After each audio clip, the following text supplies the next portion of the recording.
কেউ আপনাকে কষ্ট দিচ্ছে খুবই আর কেউ আপনাকে মূল্যায়ন করছে না একদমই, তাহলে কিচ্ছু করার দরকার নেই, শুধুমাত্র চুপ হয়ে যান। তারা যেন কখনো আপনাকে বা আপনার ছায়াকেও খুঁজে না পায়। একেবারে মৃত হয়ে যান তাদের জন্য, যেন আপনি মারা গেছেন। আর মনে মনে মন স্থির করুন এবং প্রতিজ্ঞা করুন আপনি কখনো তাদের দিকে আর ফিরে তাকাবেন না। আর এই প্রতিজ্ঞা করতে পারলেই আপনি সবচাইতে বেশি সুখী মানুষ হবেন। তখন সেই মানুষটার কোনো কথাই আপনাকে খুঁজে পাবে না এবং আপনার মনেও কষ্ট দিতে পারবে না। আসসালামু আলাইকুম এভরিওয়ান, ওয়েলকাম জানাচ্ছি বরাবরের মতো নতুন আরও একটি ভিডিওতে। এবং আশা করছি অন্যান্য ভিডিওর মতো এই ভিডিওটাও আপনাদের একটু হলেও ভালো লাগবে।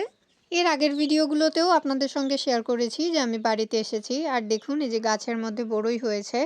প্রতিটা ডালেই অনেক পরিমাণ বড়ই ধরেছে, আর ছোট বাচ্চাগুলো তো এই ছোট ছোট বড়ইগুলোই খাওয়া শুরু করে দিয়েছে। আমার ছেলেও ওদের সঙ্গে ছিল, তাই ওরা কি করছিল সেটা দেখার জন্যই গিয়েছিলাম।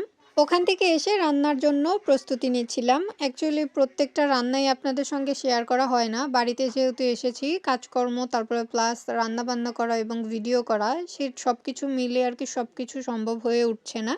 তাই অল্প কিছু পরিমাণ ভিডিও করছি আর আপনাদের সঙ্গে শেয়ার করছি।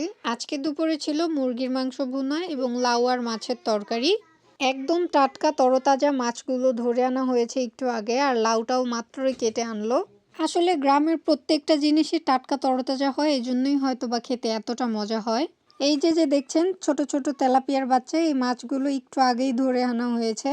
মশলার মধ্যে মাছগুলো একটু কষিয়ে নিচ্ছি। সব সময় তো মাছ ভেজেই রান্না করি, আর এরকম টাটকা মাছগুলো কষিয়ে রান্না করলেই কিন্তু বেশি মজা হয়। মশলার মধ্যে মাছগুলো কিছুক্ষণ কষিয়ে তারপরে মাছগুলো তুলে যে অল্প মশলা ছিল সেগুলোর মধ্যে লাউটা দিয়ে দিচ্ছি। আমার কাছে এখানে মশলাটা একটু কম মনে হয়েছিল, এজন্য আরও কিছুটা ওই যে মশলা দিয়ে দিয়েছি, আর অল্প পরিমাণ পানি দিব এটা কষানোর জন্য।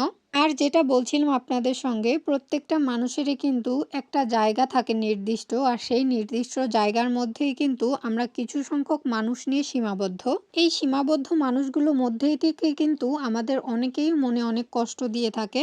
তবে এই কষ্টের প্রতিবাদ না জানিয়ে আমরা যদি চুপ হয়ে যাই, তখন দেখবেন নিজের কাছে কষ্ট হলেও ওই অপর মানুষটা কিন্তু আফসোস করবে যে কেন আমরা এই কথাটা তাকে বললাম, কারণ সে কোনো প্রতিবাদই করলো না।